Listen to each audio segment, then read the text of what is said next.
쏟아지는 뉴스 속에서 핵심만 뽑아 간단 명료하게 쏙쏙 정리해봅니다. 이슈가 먼데이, 두 분의 전문가와 얘기 나눠보겠습니다. 최병천 신성장 경제연구소장, 이승환 국민의힘 중랑을 당협위원장 모셨습니다. 어서 오십시오. 두 분 어서 오세요. 네, 반갑습니다. 저희가 더 밝게 재미지게 시작하려고 했다가 지금 화재 걱정이 많아서 좀 차분한 모드로 가니까 제갈량을 빠뜨린 것에 대해서 좀 이해 부탁드립니다. 네.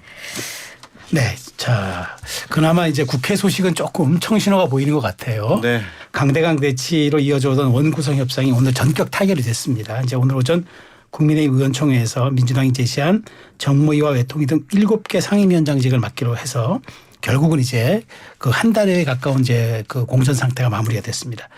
우리 이승환 그 위원장은 대통령실에도 근무하다 이번 총선도 출마하셨는데 이제 이렇게까지 했던 이제 국민의힘의 전략 그 뭐 어떤 게 있다고 생각하세요? 수용했던 배경에 대해서. 저는 굉장히 좀 강경파였습니다. 우리가 뺏기더라도 좀 처절하게 피 터지고 짓밟히고 하는 모습 보여드리자. 그리고 좀 이렇게 지도부 단식도 하고 의원직 총사퇴까지 걸고 투쟁하고 들어가더라도 그런 다음에 들어가야 된다라고 했는데 추경호 원내대표가 의원식 의장이 제시한 기한도 있었지만은 어제 그 국민의힘 당권 주자들이 다 일괄 그 출마 선언하면서 그 원구성에 대한 입장들을 다 밝혔습니다. 이게 또 크게 작용을 한 것 같습니다. 나경원 후보 같은 경우는 방치할 수 없다. 돌아가자라고 했고 그 원희룡 후보는 중지를 모아 풀어가야 된다. 들어가자는 그 취지로 얘기를 한 거죠. 윤상현 의원은 원내대표한테 맡기고 힘을 좀 실어주자라고 얘기했고 그리고 한동훈 의원은 지금 이런 싸움을 전장을 여의도에서 좁게 할 때가 아니다. 우리가 들어가서 정책적으로 좀 크게 하자. 그런 얘기를 했기 때문에 추경호 원내대표가 좀 본인이 결정하기에 부담을 많이 던 것 같습니다. 그러니까 당권 주자들이 모두 다 똑같은 목소리를 내줬기 때문에. 그러면서 이제 본인은 그러면서 책임을 지고 물러나겠다 했는데 이게 뭐 과거의 초식으로 봤을 때 그래도 의총에서 다시 재신임하지 않을까 좀 그렇게 예상이 됩니다. 그렇죠. 지금 뭐 그만두면 또 누굴 또 원내대표로 뽑겠습니까? 맞습니다. 현실적으로 지금 시간도 그렇고 아마 그냥 그 의례적인 그런 그 통과 의례로 생각하시는군요. 우리 최 소장님은 어떻게 보세요?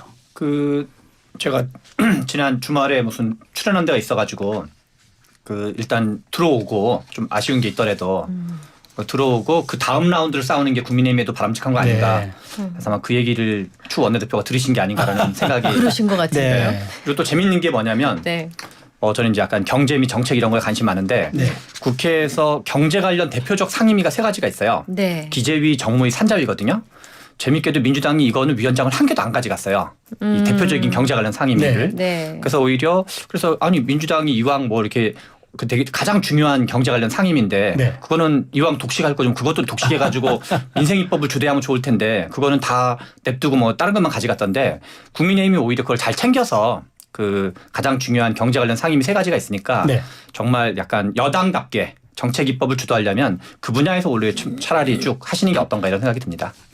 근데 저는 이 3가지 상임위를 3가지 상임위를 내어준 게 정말 중요한 상임위거든요. 우리 소장님 잘 지적해 주신 것처럼요.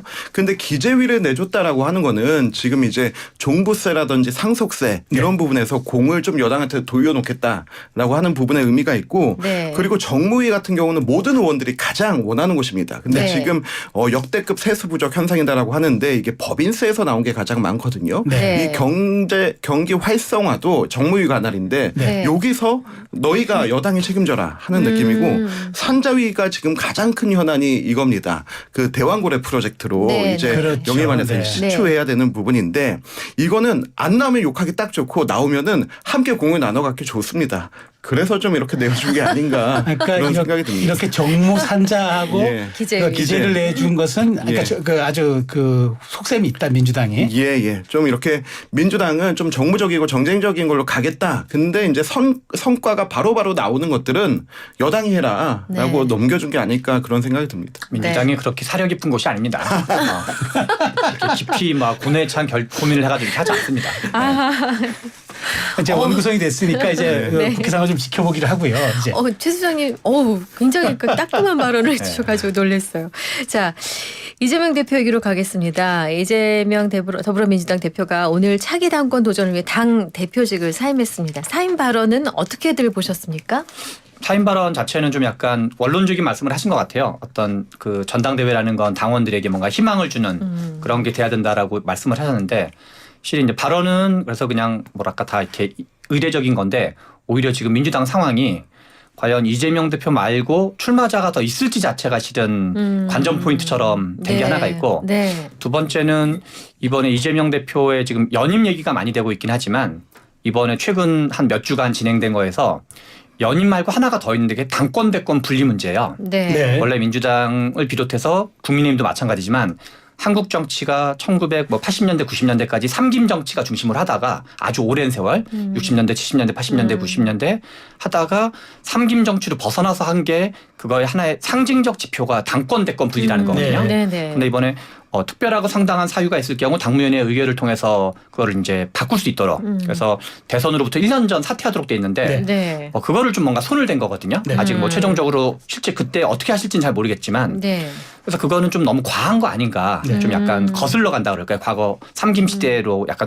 돌아가는 그런 점에서 이제 이 연임은 또 연임대로 뭐 인정할 부분이 있다 하더라도 뭐 선거를 통해서 하는 거니까 당권 대권 분리까지 하면서 할 정도로 무리할 일인가 이런 생각이 좀 듭니다. 그렇군요. 어떻게 보셨어요? 저는 우선 그 국민들께 얼마나 어렵고 힘드시냐 견뎌내기 힘드시냐라고 했는데 그렇게 첫 번째 운을 띄우면서 이재명 대표가 말을 하셨는데 저는 지난 이화영 전 부지사 그 1심 판결 이후로 이재명 대표가 정말 힘든 것 같아요. 그렇기 때문에 본인의 어떤 그 방탄을 위해서는 정말로 내가 다시 한번 당대표를 해야 된다라는 확신이 선 것 같습니다. 이재명 대표의 이 연임 방탄에 대한 힌트는 작년 9월에 유창훈 판사가 이재명 대표의 그 구속영장을 기각하면서 내린 판결이 있지 않습니까? 거기서 이렇게 얘기했습니다. 그 공당의 대표로서 공적 감시를 받는 인물이기에 저는 이 부분이 정말로 사법 체계를 흔든 거라고 생각하거든요. 이게 공당의 대표와 일반 국민은 다 똑같이 취급받아야 되는데 공당의 대표이기 때문에 공적 감시를 받으니까 구속하지 않겠다라고 했는데 지금 여러 가지 사법 리스크 가운데 이 방탄을 본인의 이제 핵심으로 생각하는 것 같고 그리고 저는 또 하나가 민주당에서 계속 김대중 YS 이후로 유일한 연임이다를 강조하고 있는데 이거는 이재명 대표의 신격화를 시키는 게 아닌가. 지난번 이재명 대표 방탄 때 그때 민주당이 강조했던 거는 이거였습니다. YS보다 더 길게 했다. 그리고 지금은 DJ 이후로 첫 번째로 한다라고 하면서 거의 아버지 이재명을 넘어서 거의 신격화하는 단계고 그리고 이 연임 자체가 이거는 그 맨 마지막에 내가 연임하겠다고는 안 했어요. 거취를 고민하겠다라고 했는데 그러면서 나를 추대해라. 나를 추대해라라고 하는 이 메시지가 아닐까 하는 생각이 들고요. 그냥 국민들 보시기에는 그 재혼하기 위해 이혼하는 건가? 뭐 이런 생각이 좀 드는 정도로 근데 짜여진 각본이 아니었나 그런 생각이 들었습니다. 최 소장님 제가 여쭤볼 게 그렇게 되면 이제 지금 뭐 국민의힘 당권 주자이긴 좀 이따 해보겠습니다만 국민의힘 뭔가 흥행이 좀 되고 있는데 지금 뭐 또 대명이라는 얘기가 있어요. 또다시 대표는 이재명이니까 뭐 선거할 필요 있느냐. 근데 원래 추대로 가는 경우는 없잖아요. 어떻게 보세요? 추대라는 게 만약에 좀 극단적으로 물론 지켜봐야 되겠지만 이재명 대표의 출마자가 아무도 없다. 그러면 이제 사실상 찬반 투표가 되는 거죠. 그렇죠. 찬반 투표가 되면 그게 형식이야 찬반 투표지만 내용에는 거의 뭐 추대에 가까워지는 게 되는 건데 그런 점이 하나가 있는 거고 그다음에 지금 이제 이재명 대표가 우리가 이제 보통 한국 정치의 문법에서는 대선 후보 나왔던 분이 잠깐 쉬었다가 뭔가 좀 약간 잊혀진 것 같은 느낌이 들다가 나중에 출마하는 게 일반적이었거든요. 그렇게 했던 이유는 외부의 모양새를 생각한 것도 부분적으로 있었지만 그게 더 유리하다고 봤기 때문에 그래요. 그럼에도 불구하고 뭔가 이렇게 먼저 계속 등판하고 계시거든요. 뭔가 전면에 있는데 그거는 뭔가 이것이 가지는 어떤 베네핏이 있다고 보는 거죠. 이게 실익이 있다고 보는 거죠. 그거는 이제 아마도 여러 가지 경우의 수가 있을 수 있지만 그 중에 하나로 생각할 수 있는 것은 사법 리스크를 빼고 생각하기는 쉽지 않다고 봐야 되는 거죠. 자, 근데 우리 이승만 위원장 지금 사실 지금 민주당 내에서도 이제 뭐 이재명 대표의 추대도 추대지 뭐 추대 혹은 뭐 다른 사람의 경쟁도 경쟁이지만 최고위원들이 누구가 출마할까 지금 이런 경우도 지금 좀 말하자면 관심이 많아요. 근데 지금 뭐 국민의힘과는 달리 민주당도 이렇게 되면 친명 일색의 또 최고위원들로 쭉 또 채워질 걸로 보세요? 네.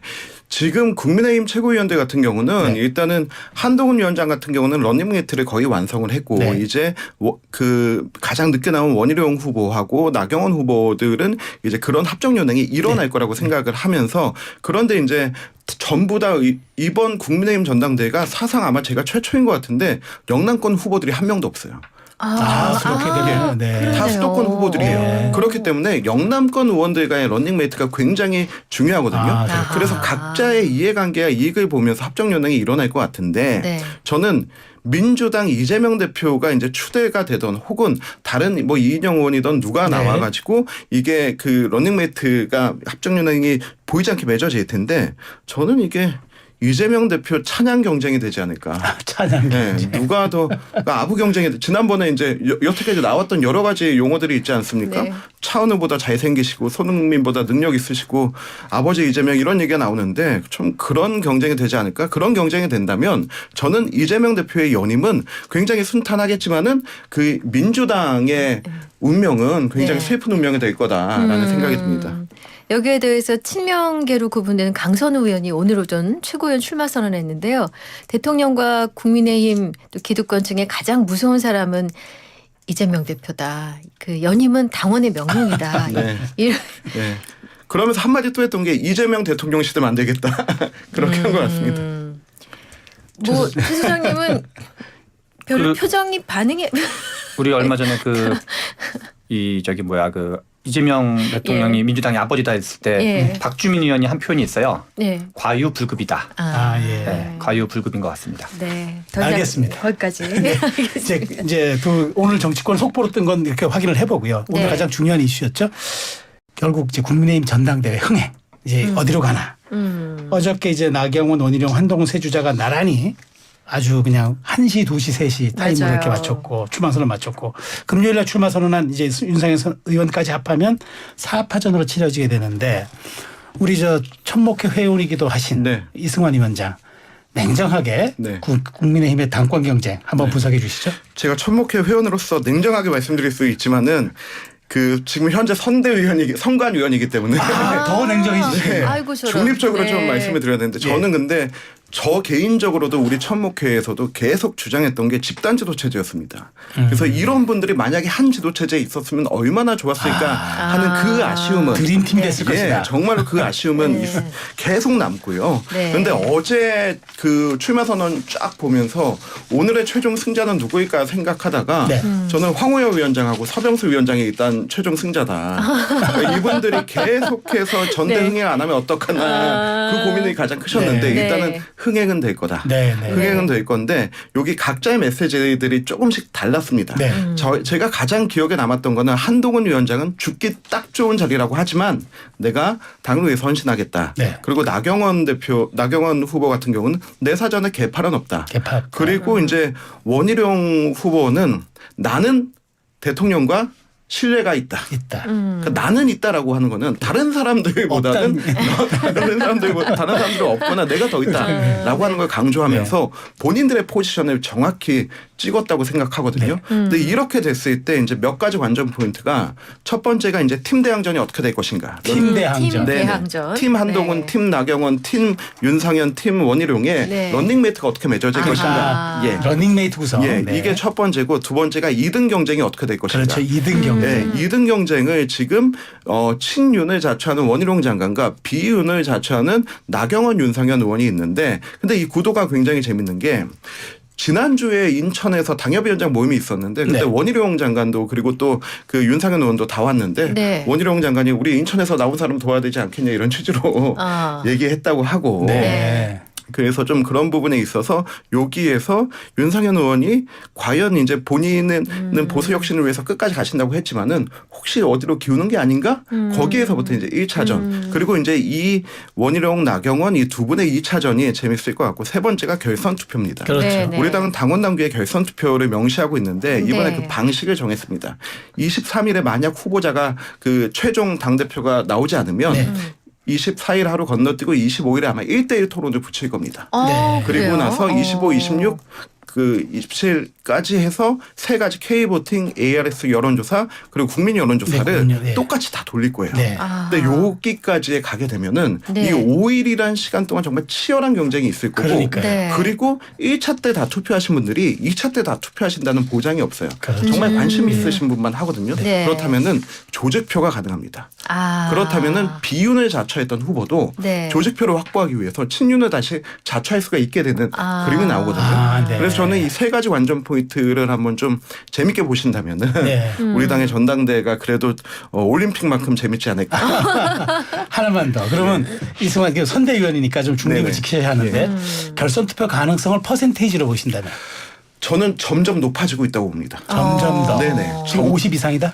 지금부터 이제 30일 남았으니까 네. 네. 네, 하루에 0.몇 %씩 조금씩 올라가고 있고 근데 그게 저는 우리 당에 도움이 된다고 봅니다. 점진적 예, 흥행. 네. 그렇게 하면서 이 어떤 전국 이슈를 가져가야 되고 그리고 민주당은 어차피 이재명 대표의 연임이 기정사실화 됐을 때 네. 우리 당의 역동성을 보여줘야지만은 우리가 그 당선 이후에도 좀 이렇게 당을 이끌고 갈 능력이 된다고 보고요. 또 그래야지만 또 세워진 당대표의 권위가 확실히 당을 장악할 정도로 잡혀질 네. 수 있다고 봅니다.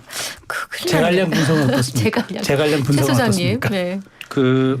일단은 저는 뭐 그러니까 흥행이 된 거는 분명한 사실이라고 봐야죠. 네. 그리고 나름 그리고 이제 그 전까지는 나경원 의원만 이제 주로 했었는데 원희룡 전 장관까지 출마하면서 약간 좀 예측하지 못한 거였고 그리고 실은 이제 많은 사람들의 일반적 전망은 뭔가 이제 이제 윤석열 대통령의 뜻이 담겨 있다라는 게 좀 일반적 전망인데요. 왜냐하면 너무 돌출적 출마였기 때문에 그런데 좀 몇 가지에서 이제 약간 생각이 다른 게 있는데 네. 이 2011년도에가 집단지도체제였어요. 당시에 네. 이제 홍준표, 유승민, 원희룡, 네. 이제 그 남경필 이런 분들이 있었는데 그때가 역동적이었던 건 사실이죠. 근데 집단지도체제는 한국 정치에서 집단지도체제 가장 대표적인 사례는 민주당 쪽이었던 열린우리당 사례거든요. 집단지도체는 이제 그 일종의 그 차점자가 이제 그 다음으로 하는 순서이기 때문에 네. 모두가 들어오는 방식이기 때문에 네. 집단지도체는 리더십이 약한 단점이 있어요. 그렇죠. 지금 대표가 국민의힘이 행사지 못하죠. 최고위원 숫자가 적절한 사람이 많이 들어가는 게 국민의힘의 핵심 과제인 건지 그건 사람마다 다르겠지만 제가 보기에 국민의힘이 국민들로부터 신뢰받는 가장 중요한 방식은 대통령으로부터의 독립이에요. 그리고 또 하나는 여당다운 여당 역할을 하는 거 그 두 가지라고 생각을 하거든요.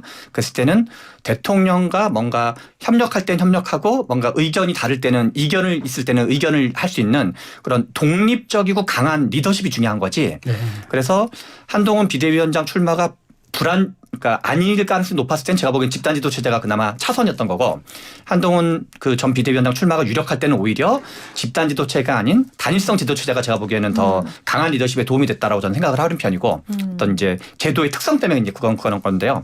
왜냐하면 지금 네 분이 다 들어가면 한동훈 비대위원장의 파워는 n분의 1만큼 줄어든다고 봐야 돼요. 그런 점이 있고 두 번째는 이거 역시도 이제 그 국민의힘의 과제가 뭐냐랑 연동된 건데 네. 국민의힘을 위해서 판단하면 결선 투표를 안 가는 게 훨씬 더 좋은 거죠. 그러니까 지금 네. 바로 전까지 우리가 여론조사 수치를 얘기하진 네. 않겠지만 한동훈 비대위원장이 압도적으로 나온 게 일반적이었는데 다른 지금 나온 세 분에 비해서는 그랬을 때 지금 어제 네 분의 이제 출마 선언문들을 제가 다 봤는데 크게 두 가지인 것 같아요. 하나는 세 분은 당권 주자로 나온 분이고 한 분은 대권 주자의 포부로 나온 분인 것 같아요. 네. 또 한 번 세 분은 대통령과 사이좋게 지내겠다라는 걸 공약으로 나온 분이고 한 분은 대통령에게 할 말은 하겠다라고 하고 나온 사람이거든요. 그러면 대통령 심지어는 우리 윤상현 후보 같은 경우는 담대한 변화를 하는데 당정 갈등을 하지 않을 거다. 지금 국민의힘이 당정 갈등이 없어서 담대한 변화를 했나요? 그러니까 이 담대한 변화랑 당정 갈등은 이게 서로 불가피하다고 봐야 되는 거거든요. 네. 그동안 약간 수직적 관계라는 거에 별 이견이 없었을 텐데 그런 점에서 봤을 때 뭔가 이제 용산 대통령실과 협력할 때 협력하지만 이제 독자적인 목소리를 낼 때는 내는 게 있어야 되는데 그런 구도가 제가 보기에 됐기 때문에 그 구도를 국민의힘 지지층들 지금 8대2 비율인데 이분들이 얼마나 그거에 대해서 힘을 실어주느냐에 따라서 이후에 어떤 개혁의 탄력이라 그럴까요? 그런 게 이제 붙을 수도 있고 안 붙을 네. 수도 있다 이렇게 보여집니다. 알겠습니다. 저는 말씀 중에 최 소장님 말씀 중에 왜 대통령실과 거리를 두는 것이 국민이 원하는 바다라고 기정사실을 하셨는데 이 부분에 대해서는 이론이 있을 것 같아요. 어떤 네. 분들은 108명이 똘똘 뭉쳐서 어쨌든 뭔가 힘을 합쳐야 되지 않느냐라고 생각하는 분들도 꽤 계시다고 듣고 있거든요. 네, 여기에 대해서 이승환 위원장님. 대통령실과의 건강한 관계가 과연 어떤 관계일까요? 저는 대통령실이 완전히 당을 장악한 경우를 한 번 봤습니다. 문재인 대통령 때입니다. 문재인 대통령 때 그때 총선 이기고 국가의전서열 2위였던 그 국회의장 정세균 국회의장을 국무총리로 데려가고 네. 당대표였던 추미애 대표를 그 법무부 장관으로 데려가지 않았습니까? 아, 나는 이게 대통령실이 이렇게 확실히 그냥 당을 장악하는 게 이런 거구나 하고 느꼈는데 그런데 그때는 이견이 없었어요. 네. 그때는 왜 문재인 대통령한테 모두 다 어떤 좀 빚을 지고 총선에 덕을 본 사람들이었거든요. 근데 지금 관계는 좀 달라요. 장악하려고 하면은 오히려 반발이 생기고요. 그리고 그것이 몇 번 그 총선에 크게 영향을 미쳤다는 걸 모두가 다 경험했습니다. 첫 번째가 그 의대 정원 문제에서 대통령께서 담화 발표하실 때 한동훈 위원장이 본인은 좀 이거 좀 그 입장을 좀 뒤로 빼야 된다라고 했는데 그게 되지 않았고 네. 이종섭 대사 같은 문제도 즉각선회해야 된다라고 했을 때 그것도 이제 시간이 걸렸고요. 네. 근데 저는 이런 부분에 대해서 그때 당시에 가장 큰 문제가 대통령과 당대표의 합리적이고 정무적인 어떤 그런 의견 제시라기보다는 그냥 윤한 갈등의 프레임으로 보였어요. 그래서 저는 그게 이제 그 개개인의 인격과 인격들의 그 프레임의 문제, 그 브로맨스를 자랑하던 그 두 분이 이렇게 됐다는 거에 대해서 국민들은 충격을 받았던 거고 지지자도 충격을 받았던 건데 이제는 좀 달라져야 되지 않겠냐. 그렇다면은 우리 당에 있는 108명의 의원들이 각 상임위에서 자기 전문성을 살려서 민주당과 대척되거나 민주당을 압도할 수 있는 의견을 가지고 있어야 되고 그 의견을 가지고 당 대표가 고위당정청이나 대통령과의 직접 회담을 통해서 풀어낼 수 있는 힘이 있어야 된다. 그런 차원에서 본다면 한동훈 위원장이 가능하겠어? 라고 하는 분들이 많은데 저는 이제 정치에서는 사적 관계는 더 이상 이 두 분의 관계에서는 중요하지 않다. 공적 관계에서 이 두 분들이 추구하는 거는 그 정부를 성공으로 이끄는 것 이꼴 생존의 문제다라고 생각하기 때문에 저는 정말로 처절하게 하나가 되셔야 된다고 봅니다. 네. 최 소장님께 이 질문 한번 잠깐만 드려볼까요? 추가를 좀 하면 네. 지난 총선 때 이제 아마 국민의힘이 됐건 그 일반 국민이 됐건 국민의힘을 지지하든 아니든가 무관하게 우리 왜 운칠기삼이라는 표현이 있는데 네. 제가 보기엔 그 윤칠 한삼이라 그럴까요? 윤석열 대통령의 책임이 한 7 정도 됐고 네. 이제 한동훈 비대위원장의 책임이 한 3 정도 됐다는 게 그런 평가들이 제가 보기엔 좀 있었죠. 일반적으로 네. 무난한 평가고 실제로 판세가 2월 말 3월 초까지는 정당 지지율이나 등등 이제 국민의힘이 좀 앞서는 분위기였거든요. 네. 3월에 확 뒤집어졌는데 이종섭 논란과 대파 논란이었거든요. 공통점은 용산발 논란이었죠. 두 가지 다. 네. 그리고 또 하나는 박근혜 정부, 문재인 정부, 윤석열 정부 이렇게 세 정부를 보면 이 새 정부의 이제 특징적인 게 있는데 박근혜 대통령은 정당 지지율보다 계속 높았어요. 국민의힘 정당 지지율보다. 네. 문재인 대통령도 민주당 정당 지지율보다 계속 높았어요. 네. 근데 지금 윤석열 대통령은 아주 예외적인 시기가 몇 번 있었지만 이게 전화조사든 ARS 조사든 정당 지지율보다 일관되게 더 낮고 있어요. 아주 예외적인 몇 번을 빼고는. 그거는 국민들이 이게 뭐 국민들이 무슨 그 대통령부터로부터 월급 받는 것도 아니고 국민들이 이제 여론이 그냥 국민 마음 가는 대로 가는 건데 국민의힘보다 못 믿었다. 그러니까 국민의힘을 지지하는 지지자조차도 일부는 대통령 지지하지 않고 있는 거거든요. 그래서 그거는 제가 뭐 객관적 수치로 너무나 명백한 거기 때문에 그런데 계속 끌려가고 이번에도 이제 몇몇 후보 같은 경우는 대통령과 사이좋게 지내겠다. 원팀이 되겠다. 내지는 갈등 일으키지 않겠다. 그 얘기는 그냥 하던 대로 하겠다는 얘기랑 같은 얘기인 거죠. 네. 자, 그럼 이 질문은 이제 우리 이승환 의원님께 드려야 되겠어요. 왜냐하면 러닝메이트 질문 한번 드려야 네. 되는데. 아니 근데 지금 그 사실 아까 좀 흥미로운 지적했는데 러닝메이트는 일종의 전략적 연대잖아요. 네, 그렇죠. 그러니까 이걸 어떻게 가야 되냐. 아까 영남이 없어서 영남 출신이 없어서 영남에 대한 그 최고위원도 굉장히 중요하다 말했는데 지금 각 캠프에서 보니까 좀 일부는 확정된 데도 있고 지금 추진한 데도 있어요. 네. 한동훈 위원장은 다 확정한 것 같고 네. 원희룡 후보 같은 경우는 지금 열심히 찾고 있는 것 같고 네. 나경원 후보 같은 경우는 이거 줄 세우기 정치 하지 않겠다라고 얘기하고 있는 것 같습니다. 그럼 안 하는 건가요? 그런데 이게 지금부터 이제 선거가 한 달 동안 시작이 되면은 이 중에서 이제 여러 가지 이벤트가 있습니다. 네. 일단 전국 시도 강연회가 시도 연설회가 5번이 있고 네. 방송 토론이 또 있고 한 10번 정도의 이벤트가 쭉 있을 텐데 그렇다면 그 빨간 날 빼고 이틀에 한 번씩 계속 있는 거거든요. 네. 그럼 여기에서 계속 마주치게 되고 생각이 같는 사람을 만나게 되고 하면서 중간에도 러닝메이트가 얼마든지 맺어질 네. 수 있어요. 그런데 한동훈 위원장처럼 일단 모두 맺고 시작한 경우는 굳건히 가겠죠. 네. 근데 근데 런닝메이트가 당 의사결정과 당을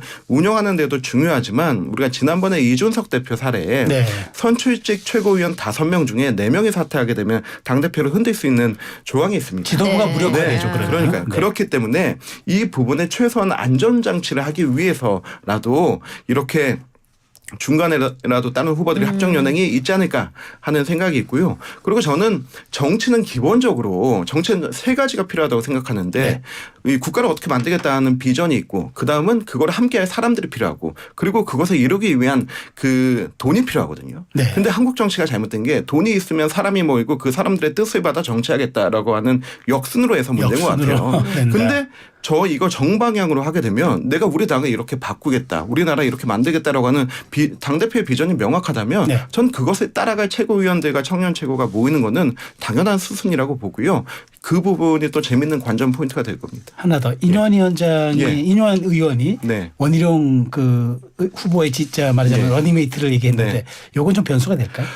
이게 재밌습니다. 그 원희룡 후보가 이제 출마 의사 밝히고 국회 가서 이제 제일 처음 만난 게 김기현 의원 만나고 인유한 의원 만났는데 인유한 의원이 그 얘기했어요. 내가 혁신위원장 할 때 험지 출마 얘기했을 때 유일하게 응답해 준 사람이다. 라고 하면 좀 이렇게 빚진 마음이 있을 거라서 거기에 대한 응답을 하시지 않을까라고 생각하고 그렇게 되면은 인유한 위원장이 가지고 있는 상징 자본들 네. 일단 호남 기반의 그리고 좀 개혁적이고 네. 그리고 또 이제 수도권에서 먹힐 수 있는 그런 부분들이 있거든요. 그런 데에는 또 중요한 자원이 될 수 있지 않을까 생각합니다. 네. 최 소장님은 한동훈 후보죠. 한동훈 후보가 왜 이렇게 최고위원 청년 최고까지 다 꼼꼼히 챙겨서 시작할 때부터 이렇게 완벽하게 출발한다고 보세요? 지금 객관적으로 봤을 때 우리 지난번 아까 전에 이준석 전 대표 사례도 있겠지만 한동훈 전 비대위원장 같은 경우는 당내 세력이 많은 사람이라기보다는 약간 이제 보수 내에서의 지지가 좀 더 많은 사람으로 봐야 되거든요. 어떤 어느 정치인이나 뭔가 이렇게 약점, 강점, 그다음에 이제 등등이 네. 다를 수 있는데 그리고 또는 정치적 자원이 좀 다를 수가 있는데 보수 내에서 여론의 지지가 좀 더 주된 지지고 네. 세력적으로는 좀 더 상대적으로 열세로 봐야 될 거거든요. 상대적으로 봤을 상대적으로, 때. 네. 네. 그래서 왜냐하면 지금 아무튼 여전히 대통령이 임기 전반인데 네. 대통령이 한동훈 전 비대위원장을 밀어준다고 생각하는 사람은 아무도 없잖아요. 네. 뭔가 좀 견제하려면 견제하지. 그런 점에서 이제 뭔가 고립당하지 않으려는.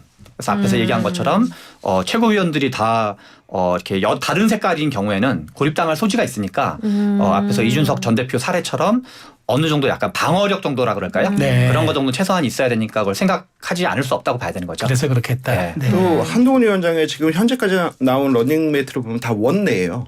그러니까 예. 자기의 약점 보완요. 그렇죠. 그 자기 본인의 그렇죠. 이제 원내 네. 장악력을 위해서라도 네. 사무총장 출신의 장동혁 의원 그리고 수도권의 박정훈 의원 네. 그리고 이제 그 청년 최고도 비례대표의 진정호 의원. 네. 근데 여기에 네. 아직 제가 봤을 때는 그래도 좀 TK권 핵심 지역에 네. 누가 있어야지 이 그림이 완성이 될 텐데 그런 부분은 자신이 있는 건지 아니면 못 구한 건지 그 부분은 모르겠습니다. 네. 네. 이 최혜병 특검법 얘기 좀 가겠습니다. 이 한동훈 후보가 해병대원 특검법과 관련해서 당대표가 되면 국민의힘이 진상규명을 위한 특검법을 발의하겠다고 했습니다. 이게 당론과 배치된다는 설명도 있는데요. 이게 선명성을 강조하기 위한 포석인가요? 이게 지금 이제 잘 봐야 되는데요. 네. 그 최혜병 특검에 대해서 가장 적극적인 분들이 지금 누구냐면 해병대예요. 해병대 분들이 가장 하고 이제 그런 뭐 이러저런 프로그램이라든가 다큐멘터리라든가 지금도 많이 나오고 있는데 네. 이 해병대 분들이 우리나라 어떻게 보면 보수를 상징하는 분 중에 네. 한 분인데 거기가 또는 그리고 이게 안보이슈당도 연결됐잖아요. 네. 그 어떤 군복무 중에 좀 그렇죠. 이제 그 정식 작전이랑 다른 거에 투입됐다가 이러저러한 좀 약간 뭐 해석하겠다 해서 갑질로 해석될 수 있는 또는 무리하게 이제 보여주기식 상사에게 잘 보이기 위한 대통령이 잘 보이기 위한 무리한 과정을 하다가 젊은 생명이 자원 입대한 이제 그 최수근 해병이 이제 사망하는 일이 벌어졌는데 그러면 이게 어떻게 보면 보수의 그 어떤 정서라 그럴까요? 그 특히 이제 젊은 층들, 네. 20대, 30대 젊은 층이라든가 남성들 지난 총선에서도 드러났죠 실은. 대선에서는 2030이 윤석열 대통령 후보를 좀 더 많이 찍었지만 이번 총선에서는 2030이 많이 이탈했거든요. 2030 남성들이. 그런 점들을 보류할 때 그리고 각종 여론조사에서도 보수라고 하는 분들도 지지율이 해병 특검에 대해서 지지율이 상당히 높게 나오고 있어요.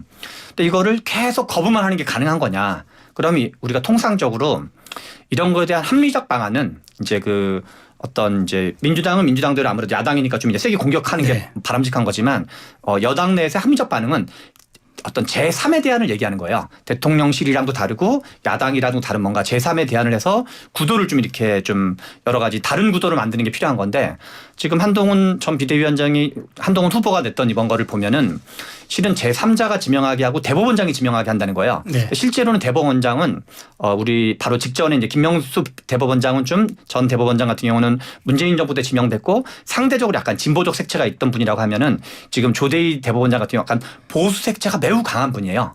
네. 그래서 실은 대법원장이 지명하는 방식의 선례가 대표적인 게 BBK 특검인데 이거는 민주당이 받기 어려운 카드예요. 실제로는.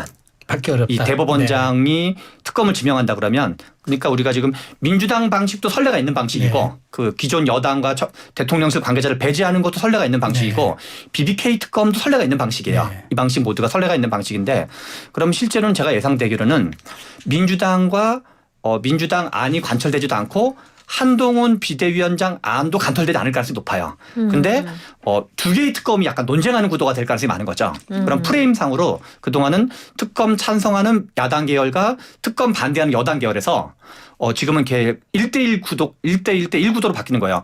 민주당 방식의 특검을 주장하는 세력과 그 한동훈 방식의 특검을 주장하는 세력과 특검을 반대하는 세력 해가지고 제가 보기에는 결과적으로는 제가 보기엔 여전히 평행선을 달릴 확률이 매우 높다고 봐야 돼요. 그래서 실제로는 한동훈 전 비대위원장이 나름 이제 제가 보기에는 뭐 머리를 잘 이제 작전을 잘 짠 걸로 봐야 되는데 대통령과 차별화는 충분히 하면서도 실제로는 민주당의 특검안이랑은 완전히 차별하는 거거든요 또.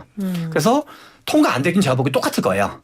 왜냐면 이제 그래서 그러면 이제 어떻게 보면 약간 거부권의 명분도 또 생길 수도 있겠죠. 민주당들이 쉽게 통과시키기는 어려울 거거든요. 그래서 그런 식으로 오히려 논쟁 구도를 좀 특검 A, 특검 B, 그러니까 특검 찬반 구도에서 무엇이 더 바람직한 특검이냐. 이런 논쟁 구도가 바뀌는 것까지를 염두에 두고 한 걸로 보여지기 때문에 아마 제가 보기엔 다 그런 것까지 염두에 두고 하지 않았나 이런 생각이 듭니다. 그럼에도 불구하고 지금 당권 주자들 사이에서는 이 특검법을 둘러싸고 전선이 형성되는 느낌이에요. 네. 그런데 저는 이게 전선이 형성돼야 되나라는 생각이 드는 게 우리 당은 특검을 결사옹호 반대한 적이 없어요.